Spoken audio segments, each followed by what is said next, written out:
Hello, good evening, everybody. Welcome to our Tech Tuesday. I know I skipped last week.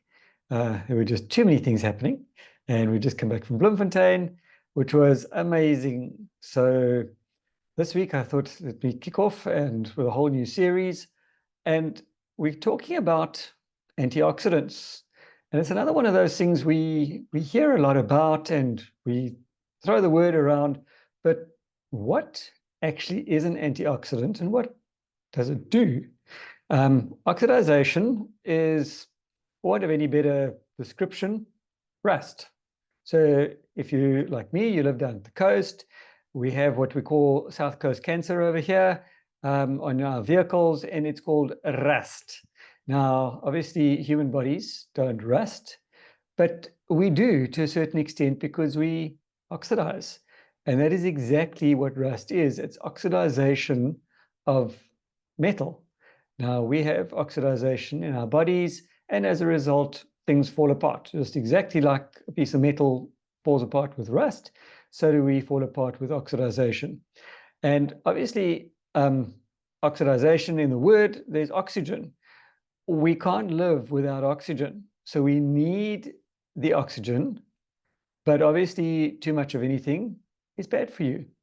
And on your car, how do you overcome oxidization? You spray it with particular antioxidant materials. Vaseline is a good form of antioxidant. Paint is a good form of antioxidant. The car that I took delivery of recently was sprayed from top to toe with a product called Tectil, which is an antioxidant. So we can't really have those things in our bodies. So we need an equivalent. And we get that from our diet. And if we're not getting it from our diet, as usual, we need to get it from a supplement.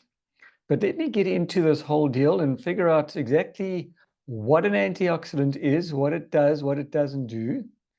And that should clarify things a little bit. So antioxidants, is it only a buzzword, or is it something useful to use to protect yourself? So first question is, what are antioxidants?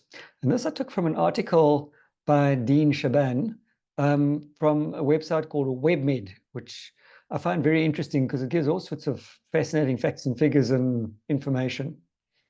So antioxidants are substances that protect your body from the effects of unstable molecules called free radicals.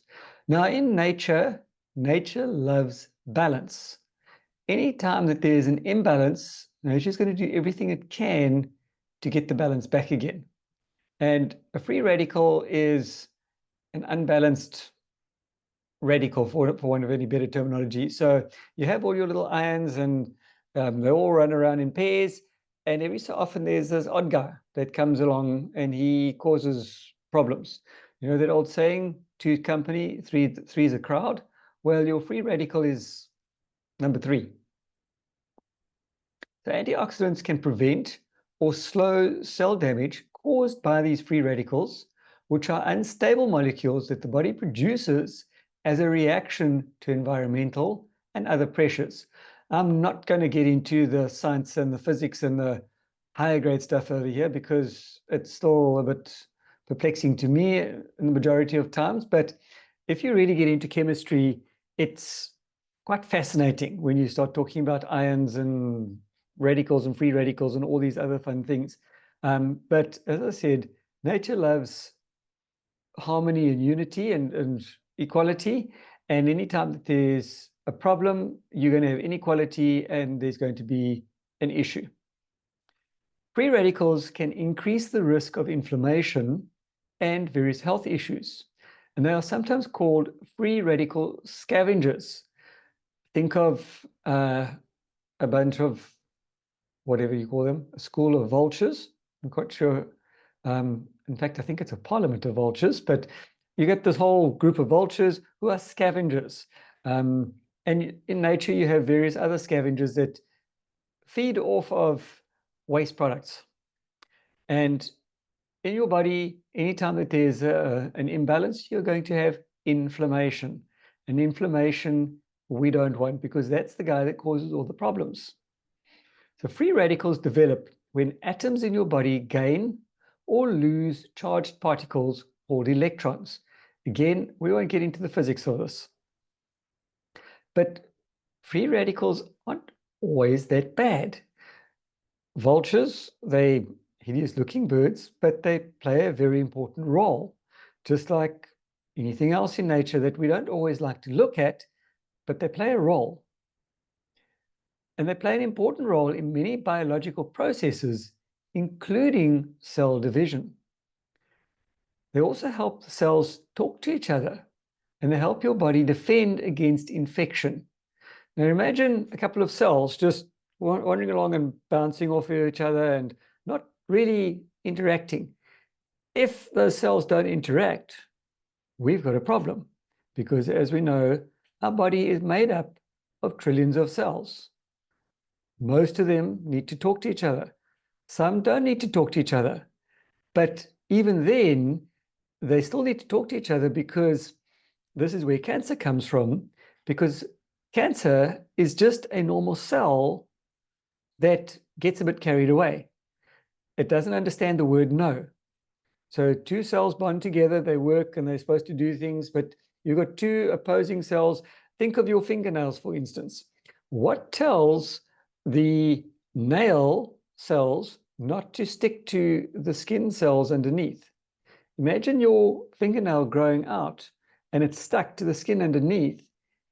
Every time your nail grew or your hair grew, you would be in excruciating pain. So you need those cells to talk to each other and say, listen, don't stick to me. You need to go and bounce off somewhere else. Because if they want to get together and chat, but they're not supposed to, that's a problem. When there are too many free radicals that build up in the body, they can do serious damage to cells. And it's just like a mob. You can have a group of people all chatting to each other and working together as a team, and we know what teamwork does. Teamwork is amazing. When they work together as a team, good things happen. When you have a crowd of people who they literally go crazy in a mob, mobs cause big damage. And this is what happens with free radicals. You can have a buildup, just like a group of people. If the group of people works together, you will have teamwork and good results. If you have a group of people who work together, but they're fighting amongst themselves and are fighting with anybody and everybody around them, you end up with a problem. And this is what free radicals do. So they build up, they get together, this mob, this angry mob, and they cause huge damage. And this may contribute to conditions like cancer, heart disease, high blood pressure, and diabetes, all the inflammatory conditions. Now, antioxidants are found naturally in many fruits and vegetables and other foods, and they can also be taken as supplements. As always, a good, balanced diet is key. A supplement, by definition, is in conjunction to. So if you are not getting what you need from your diet, I would strongly suggest you supplement with a good antioxidant. And they're also in some skincare products. If you look at the skincare products that we use, you will find a range, and I'll get through all of these things during the course of this talk, as to exactly what are antioxidants, and start to learn to read the labels and see which of our products contain which antioxidants. So there are different types of antioxidants. And people tend to talk about antioxidants as a broad category, but they're actually more of a big family. Like vitamins and minerals and proteins, antioxidants are a family as well. Antioxidant is not really the name of a substance, but it rather describes what a range of substances can do.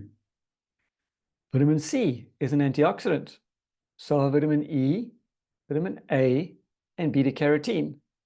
Do some of these names start to sound a bit familiar? There are many more, and each have their own benefits. So other antioxidants include things like glutathione, coenzyme Q10, otherwise known as CoQ10, lipoic acid, flavonoids, phenols, polyphenols, and phytoestrogens. Do any of those words sound familiar? The body also produces some antioxidants known as endogenous antioxidants. Once again, if you give your body the correct tools, it can do amazing things. Antioxidants that come from outside the body are called exogenous. So endo meaning inside, exo meaning outside. So I spoke a little bit about free radicals, but what are these things? They are waste substances produced by cells as the body processes food and reacts to the environment. As we know, when we eat food, for instance, our body absorbs all the nutrients, hopefully, takes that food, takes that steak or fish or chicken or whatever it is that you've eaten, breaks it down into usable parts. And what it can't use, it throws away.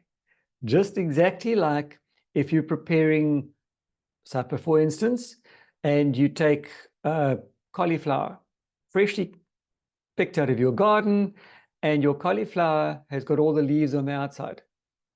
I don't know about you, but I don't generally cook those leaves. I get rid of them and I throw them away. That is a waste product. If you push it back into the compost heap, it becomes a useful waste product. If you just dump it on your kitchen counter, it becomes not a very useful waste product. So we need these things, and you need your body to be able to process the waste products correctly. Do you want them as compost? Do you want them as a rotting mess on your kitchen counter? How you process it depends on what the end result is. If, pardon me, if the body cannot process and remove the free radicals efficiently, oxidative stress can result. And this can harm cells and body functions. I know it sounds really gross, but if you don't empty your trash can from time to time, we know we put it all in plastic bags and seal it, put it outside, and then we take it off and it gets taken away to the dump site. But if we didn't do that and we just let it pile up inside the house, what would that make your house smell like? And what do you think will be the end result? Will you be healthy? I don't think so. But if you can process it correctly, get it out of the system correctly, and if you've got a lot of products that you can use to recycle or to turn into compost, do so. But the end waste product, so your plastic and other junk, that's got to go off and be processed in another place in order to keep your home and your environment healthy. So free radicals are also known as reactive oxygen species, or ROS. And the factors that increase the production of free radicals in the body can be internal, such as inflammation, or external, such as pollution, UV exposure, and cigarette smoke.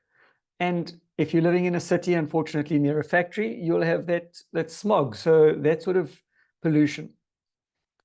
Oxidative stress has been linked to things like heart disease, cancer, arthritis, stroke, respiratory diseases, immune deficiency, emphysema, Parkinson's disease, and other inflammatory or ischemic, and ischemic means lack of oxygen conditions. So do any of these things sound familiar again? All of them have inflammation involved. So what are the benefits of these antioxidants? Because antioxidants have the power to protect you from free radicals, they may be able to lower your odds of some diseases. So we're not saying that they're going to stop you from getting sick, but the odds of you getting sick are severely reduced.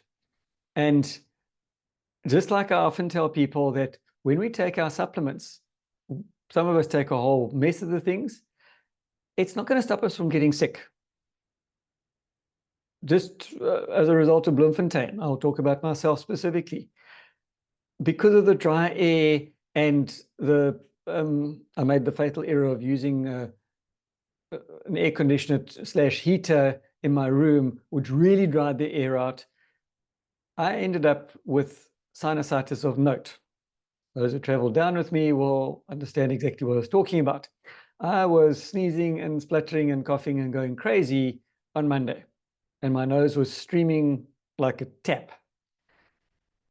I take my supplements on a daily basis. I take a lot of them on a daily basis. It didn't stop me from getting sick. However, by increasing my dosage of certain things, right from the time that I felt it hit, right the way through the week, I was able to overcome all those issues in a very short space of time, and even felt well enough to go and do my park run on Saturday morning. It wasn't my best time, it wasn't my best position, but I was able to do it perfectly well. And well, tonight I would say I am 100% healthy once again without any issues. You will hear me just cough every so often, but that's another issue, and probably a remnant of the whole lot. But because of the antioxidants that I've been taking this week, I've been able to recover a lot quicker. So it didn't stop me from getting sick, but my recovery was much, much quicker. Now, the connection isn't always clear, especially when it comes to supplements. Still, a diet high in fruits and vegetables is healthy for many other reasons.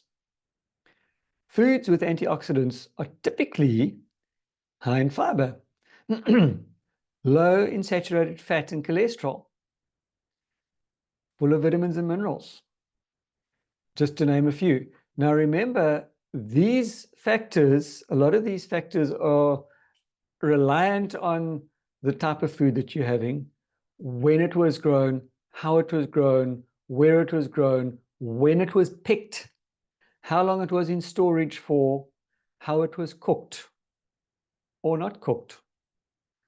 All of those things play a role. They play an effect as to how effective that food actually is. If you think of a bottle of carotenoid complex, for instance, we know that this is one of our most potent antioxidants and immune boosters.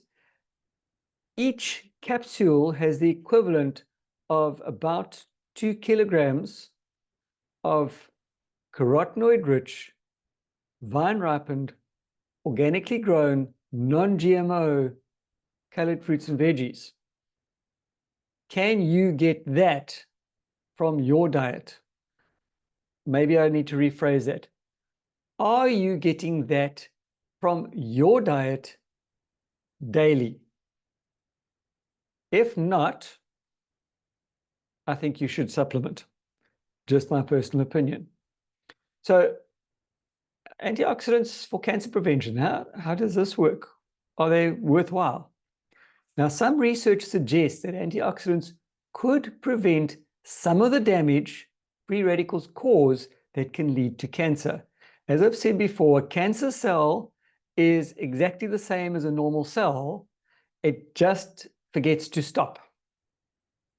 So the way that was described to me the one day is that a cell normally has this little antenna worm thingy sticking out the top of its head. Now, think of a swimmer who is swimming backstroke. How do they know when they've hit the other end of the pool? Or they're swimming underwater and they swim the length of the pool. You'll find most of these guys swim with their hands in front of them so that their hand hits the side of the pool first and the arm moves backwards and it stops them from hitting their heads. Same swimming backstroke, you hit the side of the pool with your hand first, you know, right now I need to stop. Now, a cancer cell doesn't have that little arm sticking out the top of it. So it goes full pressure into the side of the swimming pool. Can you imagine if you're swimming or running at full tilt into the side of a swimming pool, what damage you're going to cause, not only to yourself, but also to the side of the pool or the side of the house or whatever. And this is what your free radicals do. So they cause that, or what cancer cells do, is they just bombard and they go in and they forget to stop growing. And that's where they start to cause damage. There's no scientific evidence that antioxidant supplements work to prevent cancer. So we're not saying that supplements will cure you or prevent the cancer. However, they are supplying your body with the correct nutrients and the correct tools for your body to be able to fight this thing. Now, we need more research to determine whether antioxidants from foods can help to reduce your cancer risk. And again, unfortunately, when we have the pharmaceutical companies doing research, they've got a significantly bigger budget because obviously they can patent the medications and the drugs that they produce. So by doing that, they can make more money to be able to plow into research. You can't patent vegetables and food. So in order to be able to do the research to find out how effective they are, this costs money. Where do you get the money from? And this is where the whole catch-22 situation comes in, is you're not going to get the scientific evidence if you can't pay for the research, and you can't pay for the research if you don't get money to be able to do this. Now, fortunately, our company does have a very big budget for research, and they are part of the leading edge research groups that have all gotten together to work out, to find out whether these things now work through food or not. So the further research and the further evidence, it's coming. It just takes a little bit longer. So we know we've got different parts of the body and we need specific antioxidants for those areas. One of them is the eyes. Age-related macular degeneration, or AMD, is the most common cause of permanent vision loss in adults over the age of 50. And it happens when the macula, which is deep in the back of the eye, begins to wear away. Obviously, first thing in the morning, you open your eyes and your eyes are working all day.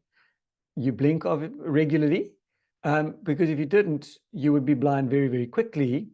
But every time that you have your eyes open with the eyelids open, the macula is taking strain. And like anything that has to work hard and work lots, eventually it's going to wear out, just like your heart. So in time, this can lead to a loss of your central vision field. And this is likened to a little black spot. If you've ever had a dirty spot on your windscreen, you know how irritating that is, because right in your field of vision, there's this spot. Now imagine you have that speck in your eye and you can't wipe it away because it just doesn't go. You know, that speck on your windscreen, you can use your windscreen wiper, you can use a bit of LDC and scrub it off. But if it's a permanent speck, you're not going to get it off. Now, imagine a few more of those specks that form on your windscreen. And you sort of got to look around them to be able to see the road ahead of you. If the speck is big enough, you might miss the pedestrian that's coming across the road, and then you're going to have an accident. Or if it's bigger, you might miss the cyclist or the runner or the car and have an accident. And this is what happens with people with AMD, is those little specks slowly but surely get bigger and bigger and bigger until you just have the little ring around the outside, and it will be looking like you've got this thing over here and there's a big thing in the middle of your eye and you're trying to see around the outside of it. Not fun.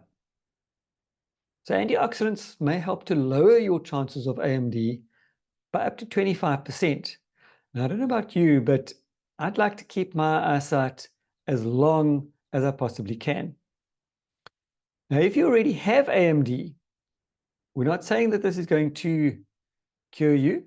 It's probably not going to reverse the AMD, but it could slow it down so it helps you to keep your little speck, small, for much longer.